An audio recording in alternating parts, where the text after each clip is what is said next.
I decided to test my family and told them, I have 2 weeks left to live. The truth was, I was hiding a $2.8 million inheritance. That same day, I overheard my son and his wife talking. And I panicked. I'm glad to have you here.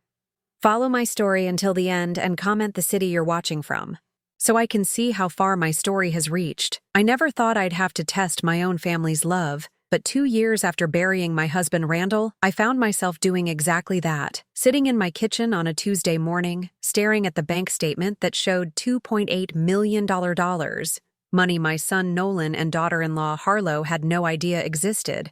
I made a decision that would change everything. I have 2 weeks to live. The words felt strange on my tongue as I practiced them in the empty house. Randall's chair across from me seemed to judge my choice, but I pushed the guilt aside. Something was wrong with my family, and I needed to know just how wrong before it was too late. The signs had been building for months.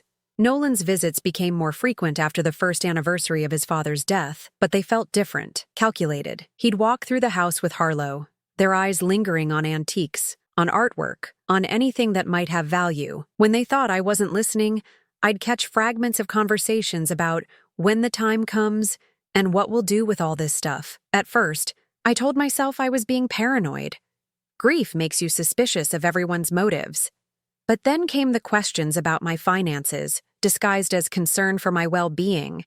Harlow, with her perfectly styled blonde hair and practiced smile, would pat my hand and ask if I needed help organizing my affairs.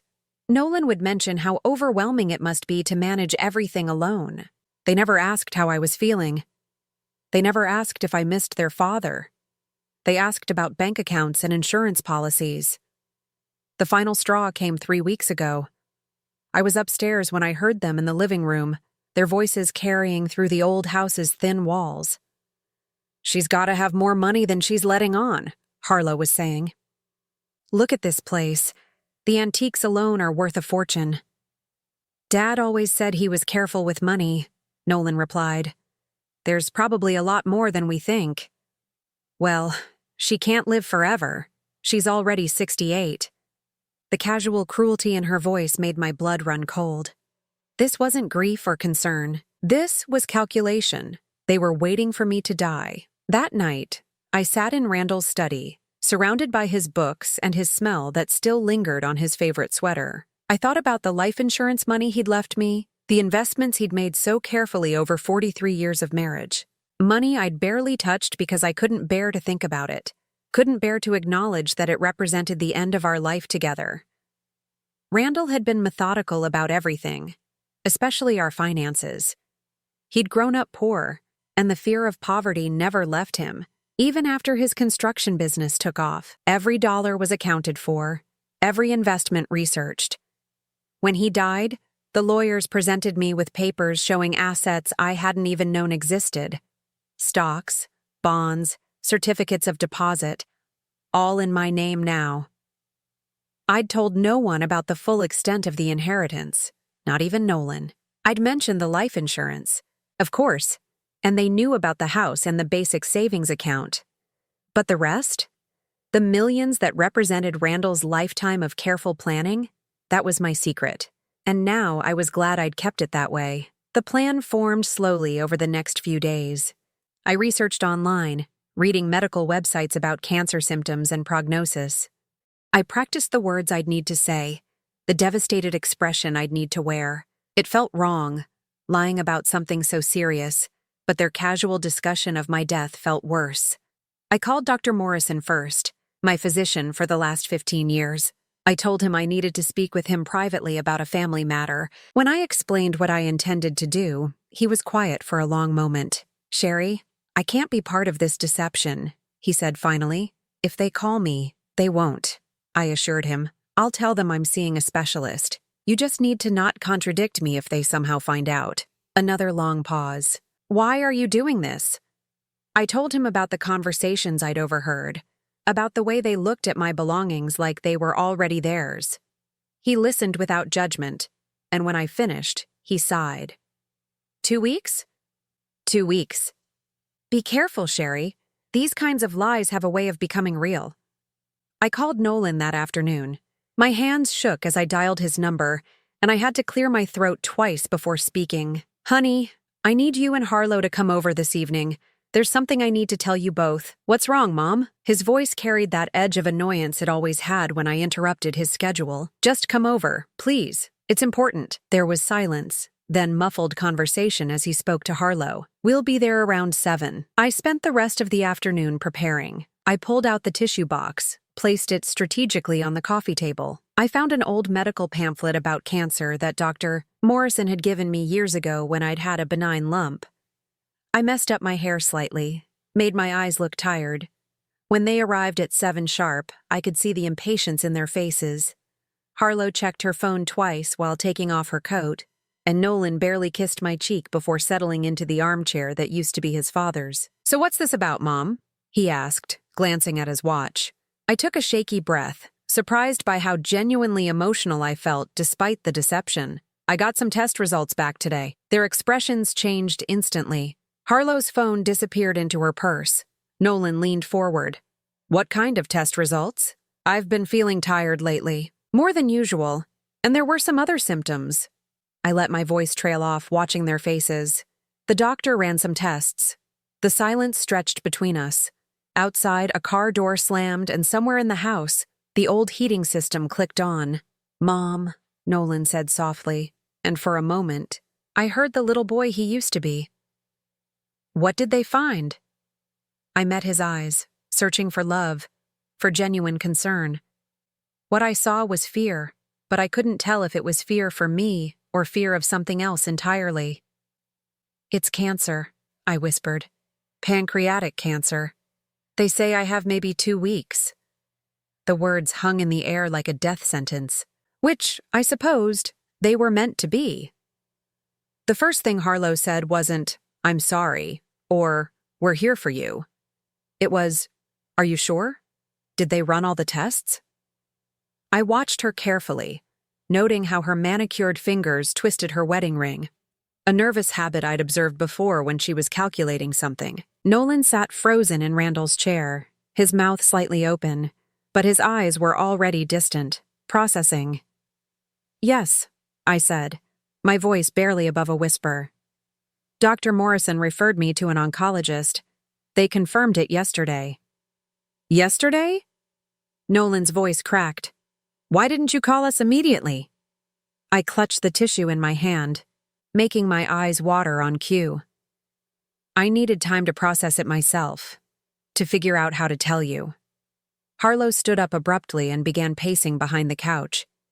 She was wearing those expensive heels she favored, the ones that clicked against the hardwood floors like a timer counting down. Click, click, click. What about treatment? She asked. Surely there are options. Clinical trials, different specialists. They said it's too advanced, I replied, watching her pace. It's already spread. They can make me comfortable, but what about a second opinion? Nolan interrupted, suddenly animated. Dad always said you should never accept the first diagnosis. Remember when he thought he had that heart condition, but it turned out to be acid reflux? The mention of Randall should have brought comfort, but the way Nolan said it felt hollow, like he was reading from a script of appropriate responses. I studied his face, looking for the grief I'd expected to see. Instead, I saw something that made my stomach turn. Calculation. I appreciate that, honey, but the tests are conclusive. Multiple doctors have confirmed it. Harlow stopped pacing and perched on the edge of the couch. Well, we need to think practically then. Her voice had taken on that crisp, efficient tone she used when planning dinner parties. Have you thought about arrangements? Arrangements? I repeated. You know, end-of-life planning. Making sure everything is in order for when... She gestured vaguely, unable to say the words. Nolan shot her a warning look, but she continued. I just mean, it's better to handle these things while you're still feeling up to it. The legal stuff, the financial planning. There it was, less than 10 minutes after learning their mother was supposedly dying, and they were already talking about money. I haven't really thought that far ahead. I lied. It's all so overwhelming. Of course it is. Harlow said, her voice dripping with false sympathy. That's why you have us. We can help you organize everything. Make sure nothing falls through the cracks. She exchanged a look with Nolan, and something passed between them. A silent communication I'd been watching for months, but had never fully understood until now. Maybe we should discuss some of this tomorrow, Nolan suggested. When you've had time to absorb everything, we could come over in the morning and start making lists. Lists? Of important documents, account numbers, that sort of thing, Harlow explained. Just so we know where everything is when the time comes. It would give you peace of mind knowing it's all organized. I wanted to laugh at the irony. They thought they were being subtle, but their eagerness was showing like a slip beneath a dress. 2 weeks to live, and they were already making inventory lists. I'm not sure I'm ready for that yet, I said. Harlow's smile tightened almost imperceptibly. Well, you don't want to wait too long. These things can move quickly, and if you become incapacitated, it becomes much more complicated. The word hung in the air like a threat. Incapacitated. Unable to make decisions. Unable to protect myself from their plans. Harlow's right, Mom, Nolan said, reaching over to pat my hand. His touch felt cold, mechanical. It's just being responsible. Dad would want you to have everything in order. There was that casual invocation of Randall again, using his memory as leverage. It made me angry in a way that surprised me with its intensity. Your father and I already handled most of that, I said carefully. Everything important is in order, but we don't know where any of it is, Harlow pointed out.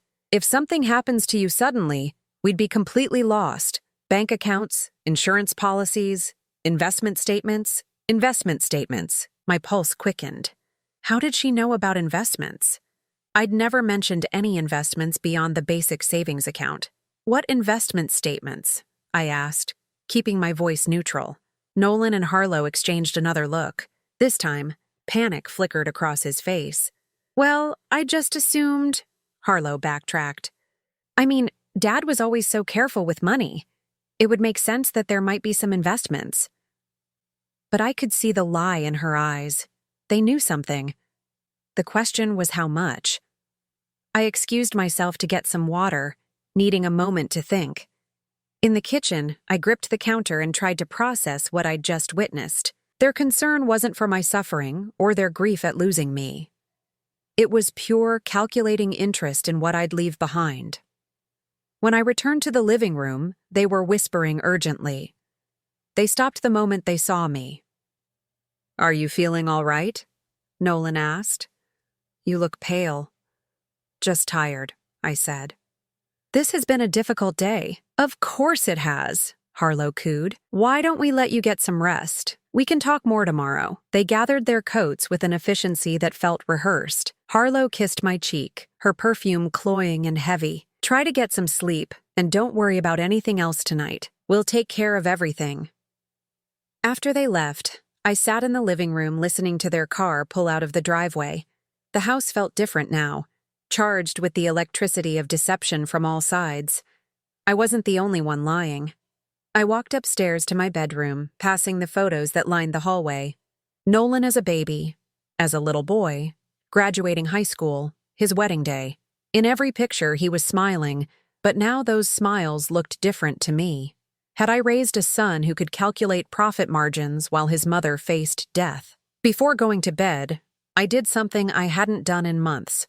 I opened Randall's laptop, which I'd kept charged and ready even though I rarely used it.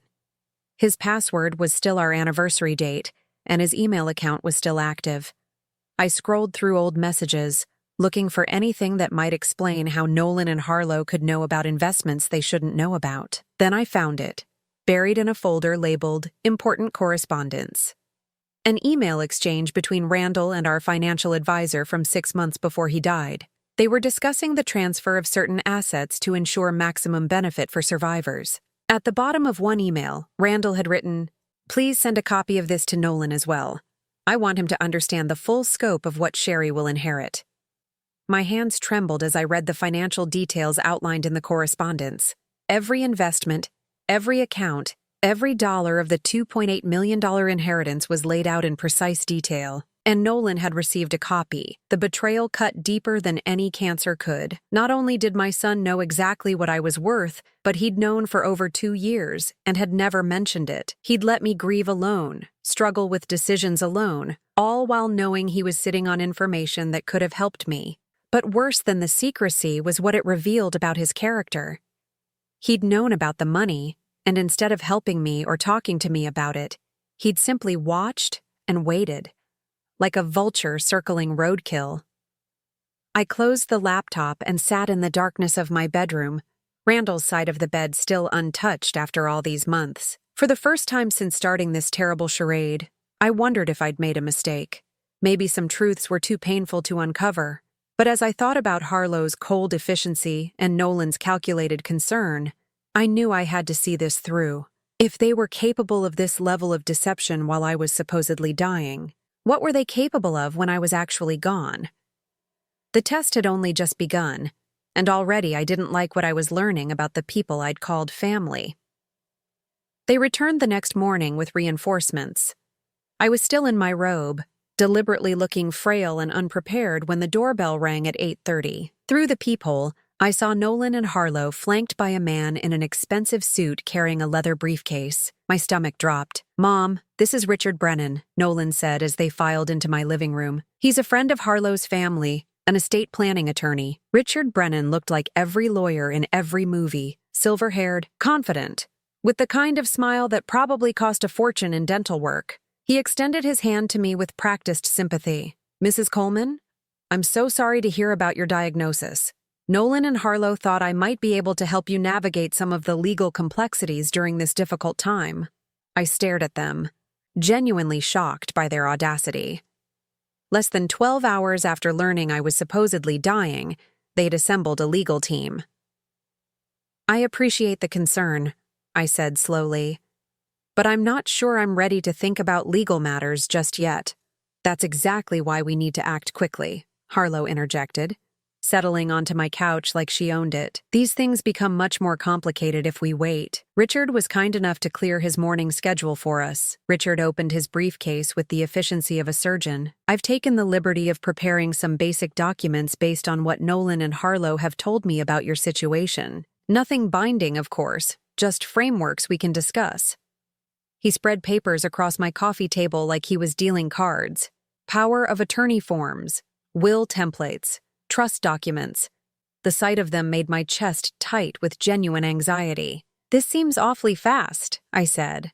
"Mrs. Coleman," Richard said, his voice taking on that patronizing tone lawyers use with elderly clients. "I understand this feels overwhelming, but with terminal diagnoses, especially with such a short timeline, we really can't afford to delay. The last thing you want is for your affairs to be settled by probate court instead of according to your wishes." Nolan leaned forward in his father's chair. "Richard explained that if we don't get these documents in place, the state could tie up your assets for months, even years.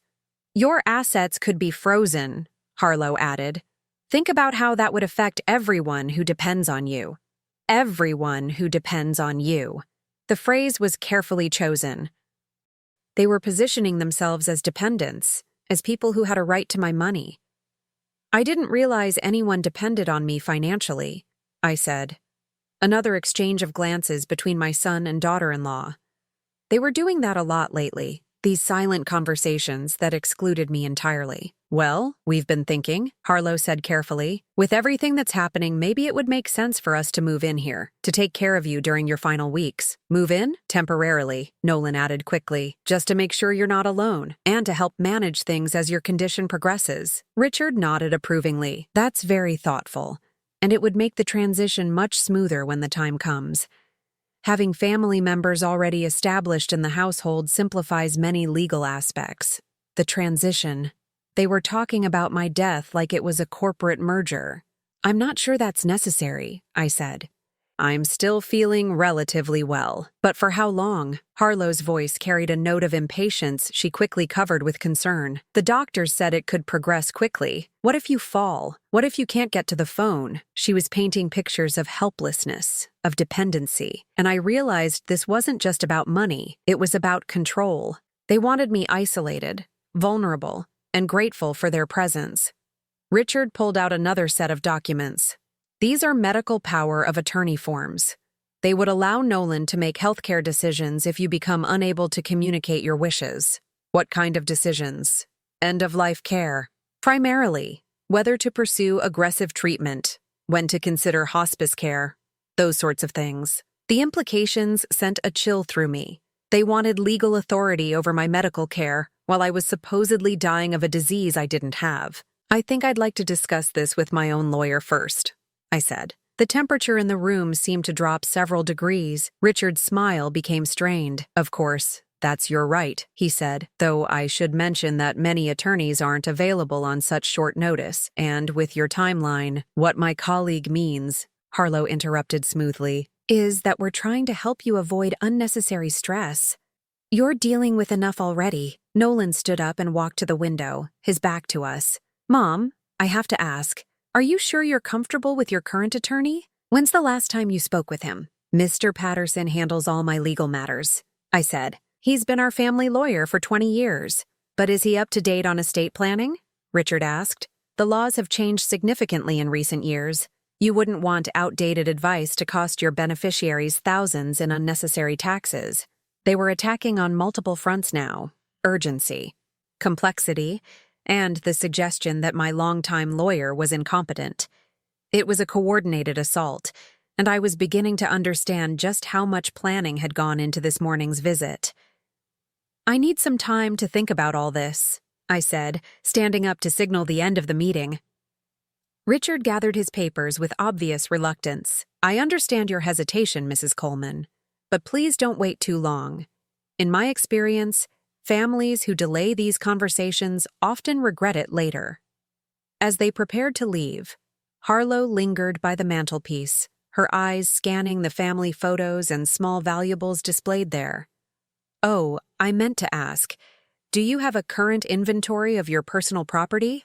For insurance purposes? Insurance purposes? Well, if something were to happen to the house, or if items needed to be moved, she let the sentence hang. But the implication was clear. She was cataloging my belongings. After they left, I sat in my living room surrounded by the scattered legal documents they'd conveniently forgotten to take with them. Each page was a window into their plans for my life and death, and none of it was about my comfort or well-being. I called Mr. Patterson immediately. Sherry! His familiar voice was warm with genuine concern. How are you holding up? I need to see you today. It's urgent. Of course, can you tell me what this is about? I hesitated, then decided on a version of the truth. My family is pressuring me to sign legal documents. I need to understand what I'd be agreeing to. What kind of documents? Power of attorney, medical directives, will modifications. There was a long pause. Sherry, has something happened? Are you ill? It's complicated. Can you see me this afternoon? I'll make time. 2 o'clock? After hanging up, I examined the papers more carefully. Hidden in the legal language were provisions that would give Nolan and Harlow sweeping control over my finances and medical care. The power of attorney document was particularly troubling. It would allow them to sell my property, access my accounts, and make investment decisions on my behalf. But the most chilling discovery was a will template that left everything to Nolan, with Harlow named as alternate executor. It was already partially filled out, as if they'd expected me to simply sign it without reading. The phone rang, interrupting my analysis. It was Harlow. Hi, Sherry. I just wanted to check on you. You seemed a little overwhelmed this morning. I'm fine, I said, just processing everything. I know it's a lot. That's why Richard thought it might help to simplify things. Maybe we could focus on just 1 or 2 documents for now. She was trying to break down my resistance piece by piece, making smaller requests seem reasonable. Which documents? Well, the medical power of attorney seems like the most urgent, just in case something happens quickly. You'd want Nolan to be able to advocate for you with the doctors, wouldn't you? The manipulation was so smooth I almost admired it. She was using my supposed love for my son to trick me into signing away my autonomy. I'll think about it, I said. Of course. Oh, and I had another thought.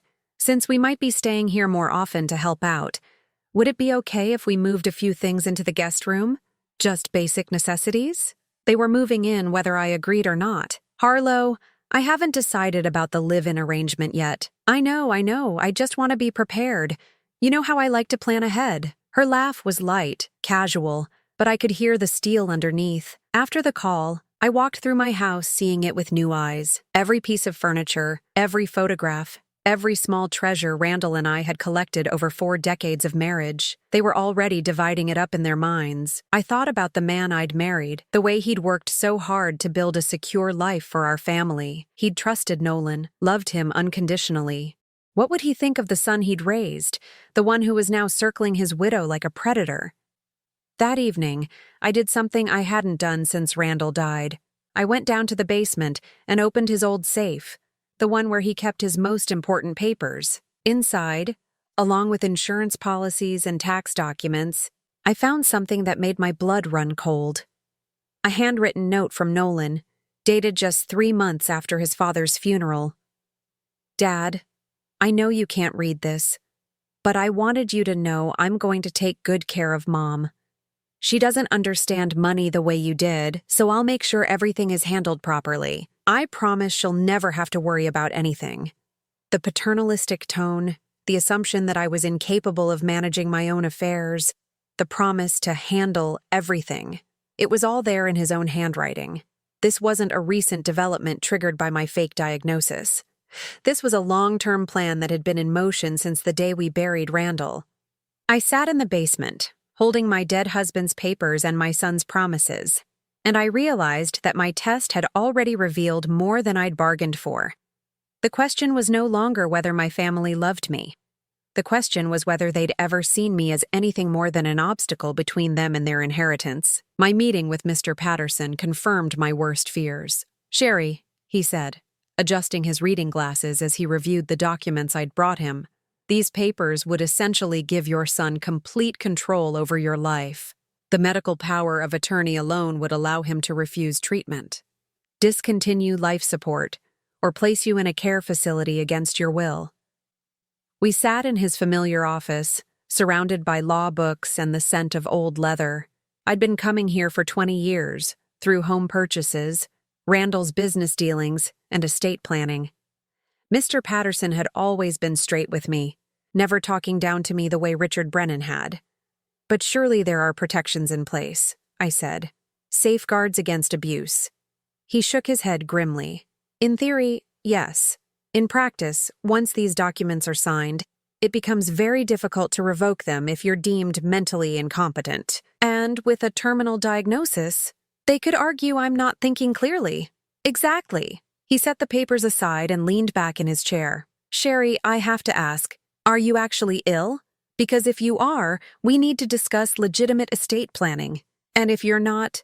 I told him everything. The overheard conversations, the sudden interest in my finances, the test I'd devised. He listened without judgment, occasionally taking notes on his yellow legal pad. "Good Lord," he said when I finished. "And you're certain about the inheritance amount? 2.8 million, give or take." Randall was very thorough in his planning. "And they know about it?" I told him about the email I'd found on Randall's computer. Mr. Patterson's expression grew darker. "So they've known for 2 years and never mentioned it. They've been planning this. It looks that way." He was quiet for a long moment, staring out his office window at the parking lot below. Finally, he turned back to me. "Sherry, I think you're in more danger than you realize. If they're willing to manipulate a dying woman, they might be willing to do other things to accelerate their timeline." A chill ran down my spine. "What do you mean?" "I'm not saying they would hurt you directly, but if they believe you're dying anyway, they might be less careful about your medications, your diet, your general care. Neglect can be just as deadly as active harm." The thought hadn't occurred to me, but now that he'd planted it, I couldn't shake it. What if they decided 2 weeks was too long to wait? What should I do? First, don't sign anything. Second, we need to protect your assets immediately. I'm going to recommend some trust arrangements that will make it much harder for anyone to access your money, even with power of attorney.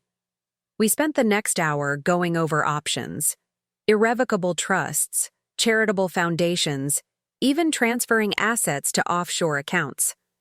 Mr. Patterson was thorough, but I could see the concern in his eyes. "There's one more thing," he said as our meeting concluded. I think you should consider hiring a private investigator. A private investigator? To find out exactly what they've been planning, how long this has been going on, and whether anyone else is involved. Knowledge is power, Sherry. The more you know about their intentions, the better you can protect yourself. I left his office with a stack of legal documents to review and a business card for a private investigator named Marcus Webb. The afternoon felt surreal. An hour ago, I'd been a grieving widow playing a dangerous game with her family. Now, I was a woman under siege, planning a defense against my own son. When I got home, Nolan's car was in my driveway. I found him and Harlow in my kitchen, unpacking grocery bags. They'd let themselves in with the spare key I'd given them years ago, back when their visits were motivated by love instead of greed. "There you are," Harlow said brightly. "We were worried when you didn't answer your phone." I'd turned my phone off during the meeting with Mr. Patterson. I was running errands. "We brought you some groceries," Nolan said, not looking at me as he put items in my refrigerator. "Figured you might not feel up to shopping." I watched them move around my kitchen with the familiarity of ownership. Harlow had rearranged my spice rack to her liking. Nolan had moved my coffee maker to make room for an expensive juicer I'd never seen before. "We also thought we'd start moving a few things into the guest room," Harlow continued, "just in case you need us to stay over on short notice." "I told you I hadn't decided about that arrangement." "Mom," Nolan said, finally meeting my eyes, "we're not asking permission. We're telling you what's going to happen. You're sick, and we're going to take care of you whether you like it or not." The authoritarian tone shocked me. This wasn't the son I'd raised, the one who used to ask permission to have friends over or stay out past curfew. This was a man who felt entitled to make decisions about my life. "I'm perfectly capable of taking care of myself right now," I said. "Are you?" Harlow asked. "Because you look exhausted, and you're getting confused about simple things." "What simple things?" "Well, you left the front door unlocked when you went out today, and yesterday you put the milk in the pantry instead of the refrigerator." Both statements were lies, but they were the kind of lies that would be impossible to disprove. Who keeps track of every door lock, every item put away? They were building a case for my incompetence, one small fabrication at a time. "I don't remember doing either of those things," I said. Harlow and Nolan exchanged one of their looks. "That's exactly what we're worried about," she said gently. "Memory issues are common with your condition. That's why it's so important to have help." They were gaslighting me, making me question my own perceptions and memory. It was a classic manipulation tactic, and it was working. For a moment, I actually wondered if I had left the door unlocked. "Speaking of help," Nolan said, "we've been thinking about bringing in some additional support. A home health aide, maybe a nurse." "I don't need a nurse." "Not yet," Harlow agreed. "But it would be good to have someone vetted and ready. Someone who understands your specific needs." I realized they were planning to surround me with their people, lawyers, healthcare workers, maybe even financial advisors. They wanted to create a circle of professionals who would validate their decisions and support their narrative of my incompetence. The phone rang, interrupting the conversation. It was Dr. Morrison's office, confirming an appointment I'd scheduled for later in the week. "What appointment?"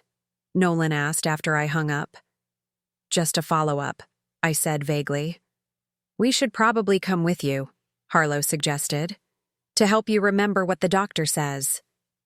"I can remember what my doctor says." "Of course you can," she said with that patronizing smile. "But it's always good to have a second set of ears, especially for important medical information." They were closing in, tightening the circle of control. Soon I wouldn't be able to see my doctor alone, speak to my lawyer privately, or make any decisions without their input and approval. That evening, after they finally left, I called the private investigator Mr. Patterson had recommended. Marcus Webb had a gravelly voice and the kind of straightforward manner that inspired confidence. "Mrs. Coleman, your lawyer gave me some background, but I'd like to hear the situation in your own words."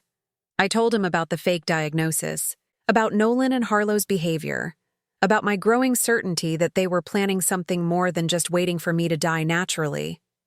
"How long do you want to maintain the deception?" he asked. I told them 2 weeks. We're at day 3 now. That's not much time, but it might be enough to gather evidence of their intentions.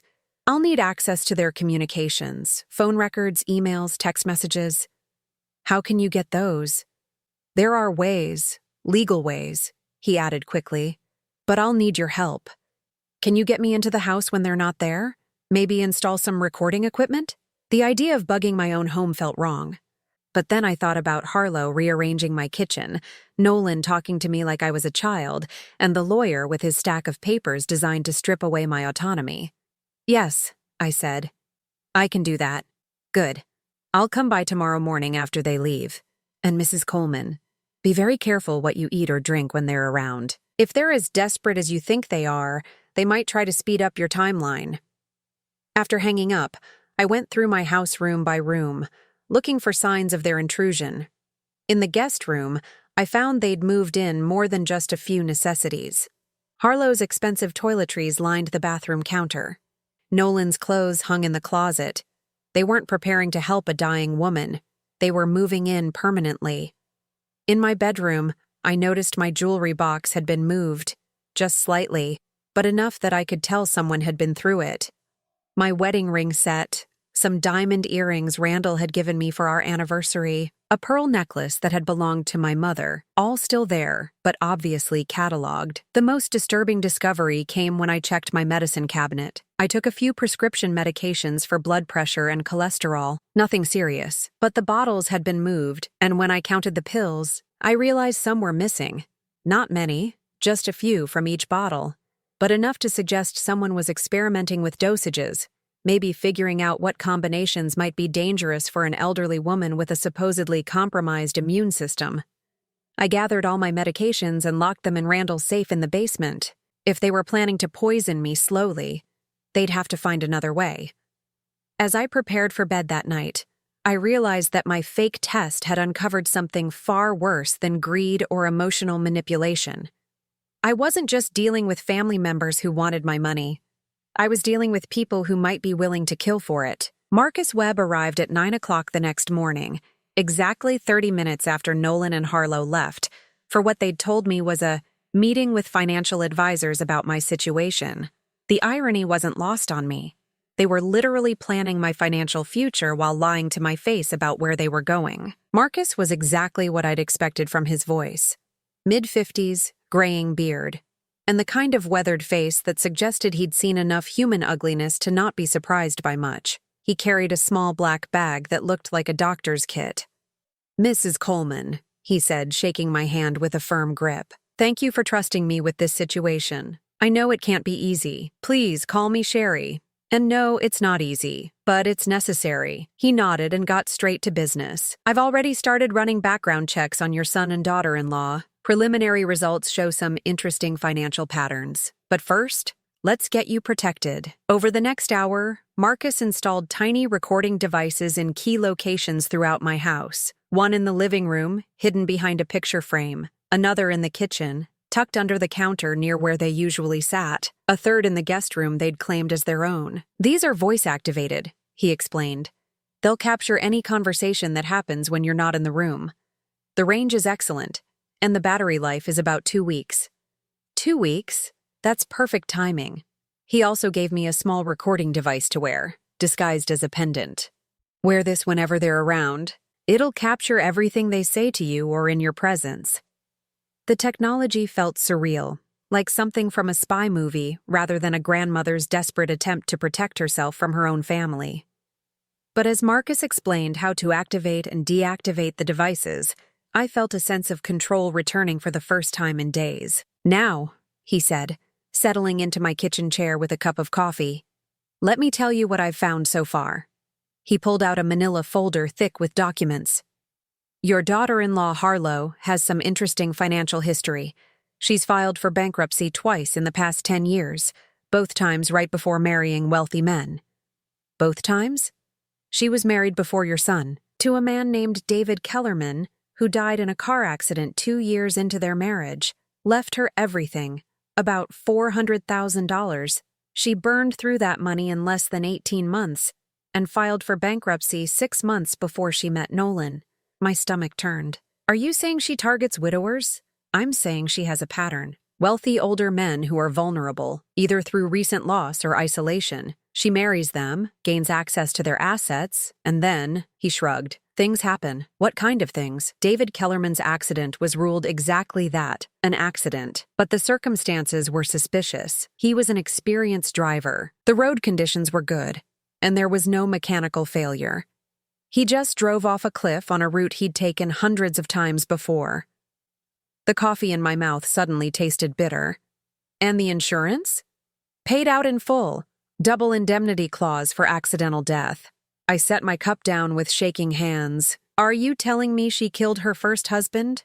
I'm telling you there are questions that were never answered, and now she's married to your son, who stands to inherit a substantial amount of money from his supposedly dying mother. The implication hung in the air between us like smoke. I thought about the missing pills from my medicine cabinet, about Harlow's insistence on preparing my meals, about their eagerness to move into my house and control my medical care. There's more, Marcus continued. Your son has been meeting with a financial advisor, but not about estate planning. He's been exploring high-risk investments and asking about liquidating large amounts of assets quickly. What kind of investments? The kind that lose money fast if you don't know what you're doing, or the kind that can hide money from authorities if you do know what you're doing. He showed me bank records that he'd somehow obtained. Nolan had taken out several large loans in the past year, using his expected inheritance as collateral. He owed money to 3 different lenders, and the interest rates suggested these weren't traditional banks. He's borrowed against money he doesn't have yet, Marcus explained. Money that depends on your death. If you don't die on schedule, he's going to be in serious trouble with some very serious people. The picture was becoming clearer, and it was worse than I'd imagined. This wasn't just about greed or impatience. Nolan was financially desperate, and Harlow had experience making wealthy spouses disappear permanently. What do you recommend? I asked. First, we document everything. Every conversation, every manipulation, every threat. Second, we protect your assets completely. And third, he paused, studying my face. We give them enough rope to hang themselves. What do you mean? We let them think their plan is working. You continue the charade about being sick, but we gather evidence of their intentions. When we have enough proof, we spring the trap. It was risky, but I could see the logic. If I revealed the truth now, they'd just deny everything and disappear. But if we caught them in the act of trying to harm me or steal from me, we'd have enough evidence to put them away. How long do you think we need? A few more days should be enough. But Sherry, I need you to understand, this could get dangerous. If they suspect you're onto them, or if they decide to accelerate their timeline. I understand. He gathered his equipment and papers. I'll be monitoring the recordings remotely. If I hear anything that suggests immediate danger, I'll contact the police immediately.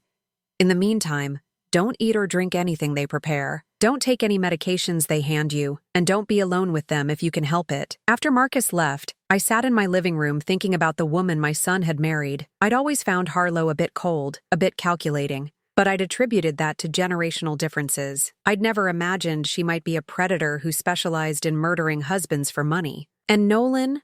My sweet little boy who used to climb into my lap during thunderstorms, who'd cried when he accidentally stepped on a butterfly.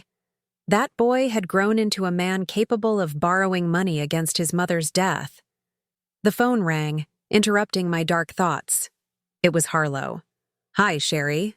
How are you feeling today? Tired, I said, which wasn't entirely a lie. Very tired. That's to be expected. Listen, Nolan and I have been talking, and we think it might be time to contact hospice care, just to have them evaluate your needs. My blood chilled. Hospice care meant morphine, meant powerful drugs that could easily mask a murder. It meant medical professionals who expected their patients to die and wouldn't question a sudden decline. I'm not ready for that yet, I said. I know it's scary, but they're not there to speed things up. They're there to make you comfortable, and they have protocols in place to make sure you're not in pain when she let the sentence trail off. When I die. Yes?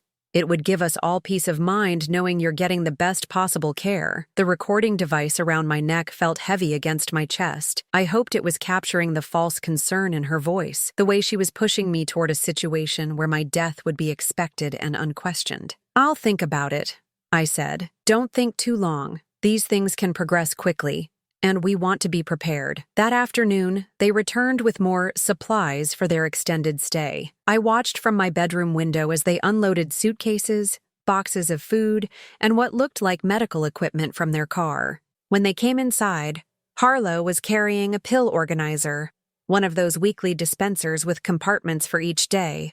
"I thought this might help you keep track of your medications," she said, setting it on my kitchen counter. "It's so easy to get confused when you're not feeling well." "I manage my medications just fine." "Of course you do. This is just to make it easier. I can help you fill it each week." She wanted control over my pills.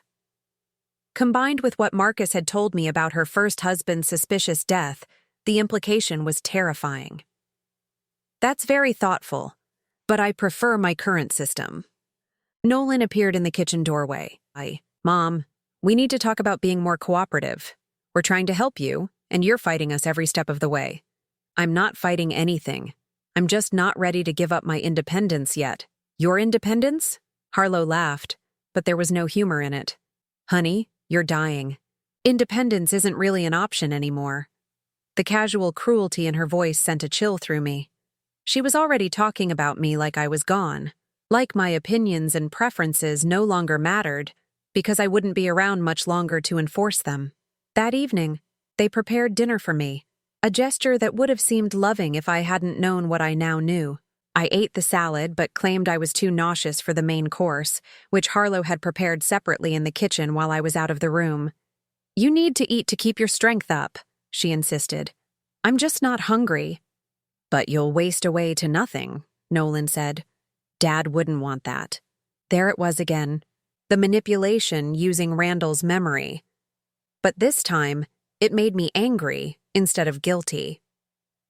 "Your father would want me to make my own decisions about my own body," I said firmly. They exchanged another one of their looks, and I saw frustration flash across Harlow's face. Their timeline was slipping, and they were getting impatient. After they went to bed in their room, I crept down to the basement and called Marcus from Randall's old workshop. "How are the recordings?" I whispered. "Damning," he said. "I've got them discussing your medication schedule, debating whether to contact your doctor about confusion and memory issues, and planning what they'll do with the house after you're gone. What about evidence of actual harm? Not yet, but they're getting bolder. Tomorrow I want you to agree to let Harlow organize your pills. We'll switch them out for placebos beforehand, but if she tries to give you something that could hurt you, we'll have her on tape doing it." It was a dangerous game, but we were running out of time. According to my fake timeline, I only had a few more days to live. And based on the increasing desperation I was seeing in Nolan and Harlow, I suspected they weren't planning to wait for nature to take its course. As I hung up the phone and crept back upstairs, I heard voices coming from the guest room. They were talking in low tones, but the recording device would catch every word. For the first time since this nightmare began, I felt like I was the one in control. They thought they were hunting a helpless old woman, but they were wrong. They were about to discover that this old woman had teeth.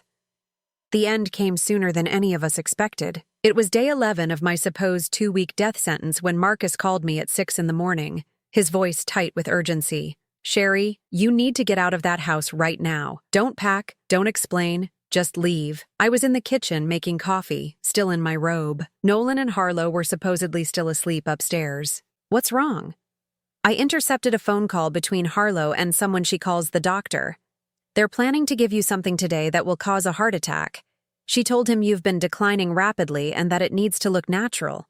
My hands started shaking so violently I nearly dropped the phone. Today? Today. They're tired of waiting, and Nolan's creditors are apparently getting impatient. There's a window between 7 and 9 this morning when this doctor can come to the house without being seen. I looked at the clock. 6:15. I had less than an hour. What should I do? Leave now? Go somewhere public? A diner? A mall? Anywhere with witnesses and security cameras?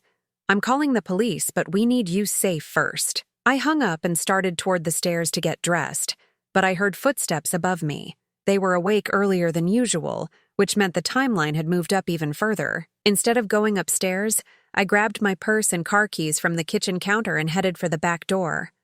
I'd drive away in my nightgown if I had to. But as I reached for the door handle, I heard Harlow's voice behind me. "Going somewhere, Sherry?" I turned around slowly. She was standing at the bottom of the stairs, fully dressed despite the early hour. Her smile was different now, sharper, more predatory. The mask of concern had finally slipped completely. "I just wanted some fresh air," I said. "In your nightgown? With your car keys?" She stepped closer, and I noticed she was holding something in her right hand. A syringe. "I don't think so." My heart pounded so hard I thought it might actually give out without whatever poison she'd prepared. "Harlow, what are you doing?" "What I should have done days ago." She continued advancing, forcing me away from the door. "You're taking too long to die, Sherry. And frankly, we're tired of pretending to care. Where's Nolan?" "Getting ready to play the grieving son. He's actually pretty good at it. He's been practicing." The casual cruelty in her voice was breathtaking. This wasn't desperation or greed talking anymore. This was someone who enjoyed the power of holding life and death in her hands. "The doctor said this would be quick," she continued, raising the syringe. "It'll look like your heart just gave out. Very peaceful, very natural for someone in your condition." I backed against the kitchen counter, my mind racing. Marcus had said he was calling the police, but they wouldn't arrive in time. I needed to stall, to find a way to survive the next few minutes. "You killed your first husband too, didn't you?" I said. She laughed, genuinely amused. "David? Oh, that was much messier. I was young, inexperienced. I've gotten much better at this." "Why? Why kill people who trusted you?" "Because they were old and in the way." Her voice was matter of fact, like she was discussing the weather. "David was sweet, but he was never going to amount to much. And you? You're just a lonely old woman sitting on money she'll never use. At least with Nolan and me, it'll do some good." "What kind of good?" "We have plans, big plans. Your little inheritance is going to fund a much larger operation." The syringe was inches from my arm now. I could see the clear liquid inside it, could imagine it stopping my heart within minutes. But then I heard something that made both of us freeze. Sirens. Harlow's confidence flickered for just a moment, but then she steadied herself. "It doesn't matter. By the time they get in here, you'll be dead, and I'll be the grieving daughter-in-law who tried desperately to save you." She lunged forward with the syringe, but 43 years of marriage to a construction worker had taught me a thing or two about self-defense. I grabbed the coffee pot from the counter and swung it as hard as I could. The glass shattered against her wrist, and she screamed, dropping the syringe. Hot coffee splashed across both of us. But the pain seemed to enrage her rather than stop her. "You old bitch!" she snarled, coming at me with her uninjured hand. "I'll strangle you myself if I have to." But the sirens were getting louder, and suddenly my front door exploded inward. Police officers flooded into my kitchen, weapons drawn, shouting commands. "Drop your hands! Get on the ground!" Harlow raised her hands, the fight going out of her as quickly as it had come. Blood dripped from her wrist onto my kitchen floor, mixing with the spilled coffee in a pattern that looked almost artistic. "Where's your son?" one of the officers asked me. "Upstairs," I said, my voice barely a whisper. "He's upstairs getting ready to play the grieving son." They found Nolan in the guest room, dressed in a black suit and practicing his devastated expression in the mirror. He didn't resist when they arrested him, just kept saying, "I don't know what you're talking about," over and over like a broken record. Marcus arrived 20 minutes later, followed by Mr. Patterson and, surprisingly, Dr. Morrison. "Are you hurt?" Dr. Morrison asked, examining the coffee burns on my arms. "I'm fine," I said. "Better than fine, actually. For the first time in 11 days, I'm not dying." The irony made me laugh, a sound that bordered on hysteria. I'd spent nearly 2 weeks pretending to die, and I'd almost been murdered for my trouble. Over the next few hours, as police processed the scene and took my statement, The full scope of Nolan and Harlow's plan became clear. They'd recruited a disgraced doctor who'd lost his license for insurance fraud to help stage my natural death. The syringe contained a combination of drugs that would have induced cardiac arrest while leaving minimal traces in an autopsy. More disturbing was the evidence Marcus had gathered from the recordings. Harlow and Nolan had been planning this for months, waiting for the right opportunity. My fake illness had simply accelerated their timeline. The borrowed money was the catalyst, Marcus explained as we sat in my living room, now decorated with police tape and evidence markers. Nolan owed over $300,000 to some very dangerous people. They were threatening to hurt his family if he didn't pay up soon, so he was willing to kill his mother to save his own skin. It appears that way. I thought about the little boy who used to bring me flowers he'd picked from the neighbor's garden, who'd cried when I was sick with the flu because he was afraid I might die. That child had grown into a man who would inject poison into my veins to solve his financial problems. What happens now? I asked. They'll be charged with conspiracy to commit murder, attempted murder, fraud, and probably a dozen other things, Marcus said. Harlow will likely be investigated for her first husband's death as well. And the money? Mr. Patterson leaned forward in his chair. That's up to you, Sherry. You could still leave it to Nolan if you wanted to. Blood is blood, after all. I thought about that for a long moment. About forgiveness and family loyalty and the bonds that were supposed to hold people together. Then I thought about the syringe. About Harlow's casual cruelty, about Nolan practicing his grief in the mirror. No, I said finally. Blood isn't blood when it's poisoned. 3 months later, I stood in the offices of the Sherry Coleman Memorial Foundation, watching volunteers sort donations for local charities. The $2.8 million inheritance had been transformed into something that would help people instead of funding the lifestyle of murderers. I kept enough money to live comfortably, to travel a little, maybe to see some of the places Randall and I had always talked about visiting. But the rest was going to causes he would have supported. Programs for at-risk youth, scholarships for children from poor families, support for small businesses like the one he'd built from nothing. The foundation director, a earnest young woman named Sarah, showed me a letter from a teenager whose college tuition we'd funded. She says she's going to study construction management, Sarah said with a smile. She wants to build houses for families who can't afford them. It was exactly what Randall would have wanted. Our money helping someone build something good instead of being used to destroy lives. I still lived in the same house, but I'd had the locks changed and the guest room converted into a library. Sometimes I missed the illusion of family, missed believing that Nolan loved me, but I didn't miss the fear, the constant vigilance, the weight of wondering when they would finally show their true faces. The trial was set for next month. Nolan had taken a plea deal, but Harlow was fighting the charges. Her lawyer was arguing that she was just a devoted wife trying to help her husband through a difficult time. I would testify, of course. I would tell the jury about the syringe, about her casual admission of murdering her first husband, about the way she'd smiled while planning to inject poison into my veins. But mostly, I would tell them about the test I'd devised and how it had revealed that sometimes the people who are supposed to love you most are the ones most willing to destroy you. And I would tell them how I'd learned that survival sometimes means accepting that family isn't about blood. It's about who genuinely cares whether you live or die. On quiet evenings, I would sit in Randall's chair and think about the choice I'd made to lie about dying. It had cost me the last illusions I had about my son, but it had saved my life. More than that, it had given me back my freedom. I was 70 years old, wealthy, and finally, completely alone. And for the first time in 2 years, that felt like a gift instead of a burden. The test was over. I had my answer, and I was still alive to do something about it. Now I'm curious about you who listened to my story. What would you do if you were in my place? Have you ever been through something similar? Comment below. And meanwhile, I'm leaving on the final screen 2 other stories that are channel favorites, and they will definitely surprise you. Thank you for watching until here.